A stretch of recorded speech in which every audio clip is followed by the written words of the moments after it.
this is the demo for the gelatinous cube and gelatinous sphere. Now the gelatinous cube is, from what I understand, a very classic D&D character, and the sphere is something that I just added because I figured if you have a cube, why not have a sphere? It's just like the Borg. And so these guys come together as a package. I'm going to stop the rotation and maybe just adjust it just a little bit because I want you to see a couple things here. One, I want you to easily see the animation. Two, I want you to pay attention to the distortion that's happening here. And now we're going to go quickly through this. So we have different lighting setups. Front lights, this is point lights, what it would look like maybe in an inside environment. Colored lights, and the spotlight from above. So I think let's just use the point lights for now. This is just one of the looks. Now I'm going to go, here's the different textures. This is a different texture. These ones are all included in the package. You can use them in your game right away if you want. But if you stick around for the end of this video, I'm going to show you how you can make pretty much a whole bunch of different looks from it.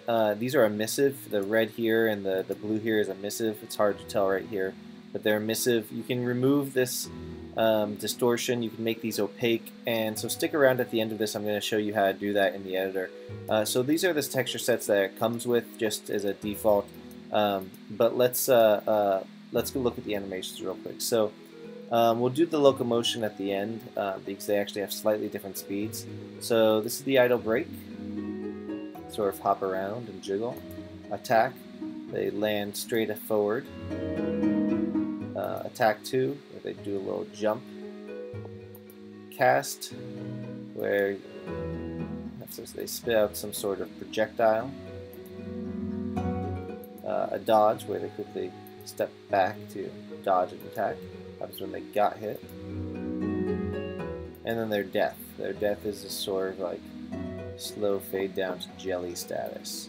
The lighting matters here. The normal single light works better, so this will have to be you'll have to work the lighting with your own scene.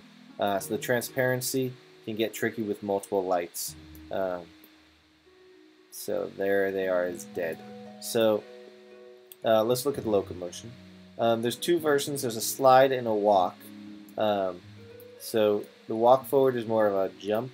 The slide, so there's the walk, and there's a slide. It's less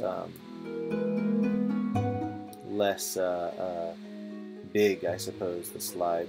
The slide kind of looks better, I think, on the sphere, and the walk kind of looks better on the cube. But you can take your pick. It's got the different ones for the back, and you can also, of course, mix between the two as well. So you can do whatever works for your game. Alright, so this is the texture creation scene. It has our standard copy of this to that controller, so you can change the cube and then click one button to have it copy to the sphere, and the mass exporter, where you can export the materials into standard shader materials with a single button. And it will name it for you and remove the maps you don't want, and it will actually link maps from previous exports if they're sharing, like the AO for my demo exports were being shared, so I just kept that clip to save on disk space there. So let's start with the sphere and see what we can do, because there is a lot, and if you're used to my stuff, you know there's a lot, but this kind of takes it to the next level. So in our procedural materials section of the gelatinous cube and sphere, you want to bring up this material here, and one thing is the metal value is actually, looks like it's actually backwards. It's supposed to be up here as metal value. This is supposed to be the default. Looks like you got backwards, but I'll fix that before you get it. But so this will be 0 to make it not metal, and 1 is metal. You can adjust the rendering mode up here if it's going to be opaque. If it's going to be opaque, you'll want to remove this distortion normal here, and you just do that by making this 1, and then you won't have that edge distortion that you did before. But we're going to keep that on for now, and I will actually show you what that distortion does right now. So this distortion normal is a procedural material, a substance file. It only produces a normal map. And it's used with the FX glass stained bump distort shader. This is part of just the Unity's shaders. But what I do with it is allow you to change the map itself. So the normal map has a pattern, and that's what designates the distortion. So we've got different grunge maps here. I believe there's 8 different options, and if you check out this window as I go through them, you'll see it change.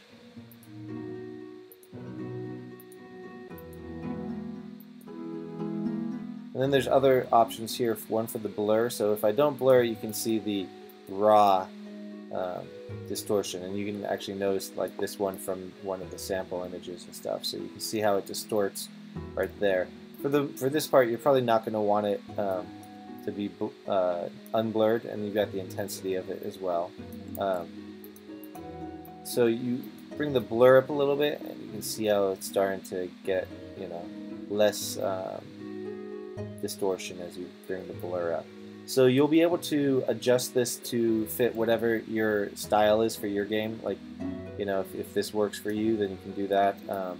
Whatever works for you, you're able to do this. Now, side note, this can easily be used on Windows as well. So if you have another package that has Windows and you want to distort the glass, just add a second material with this on it, and you'll be able to distort the glass and adjust the distortion however you want. It's a pretty powerful little thing.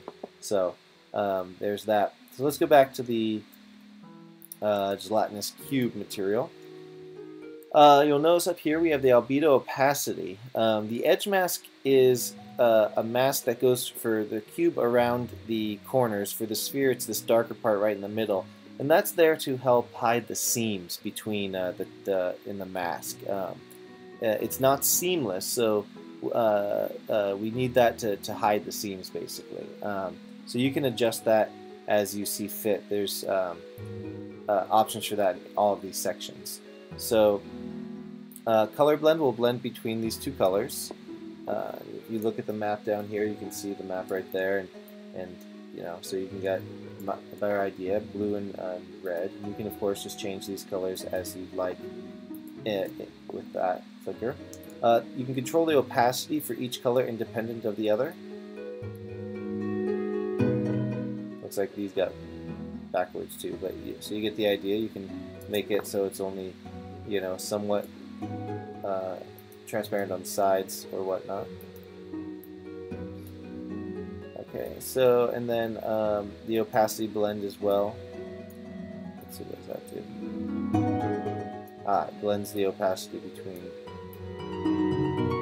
the two. So there you go. There's the only problem with this is when you have the super opaque, you don't actually see it back here, so that can be a little disconcerting to users, I believe. So generally I would keep the opacity more in line with each other. Then we've got the pattern, a flat pattern, then we have the grunge, and this is the blend between the two. And each of these that have a pattern have the same grunge, so if you do grunge 3, then it's going to be grunge 3 on all of them. So we can do grunge 2, and then once you have that, blur that if you'd like. Do the contrast and luminosity. Contrast, you'll probably want to keep it about 0 or above. Luminosity, probably below 0. Otherwise, it just washes out the whole thing. We'll make that blur 2 for now. And we'll change to grunge 3 maybe. Alright, and then moving on to the normal map. And for now I'm going to remove the distortion so that we can see this better. And do that just by making this size only 1. There we go. So now there's no distortion. So we'll be able to see the normal. Right now there's no normal map, it's just flat. And that's what it means here when it says flat.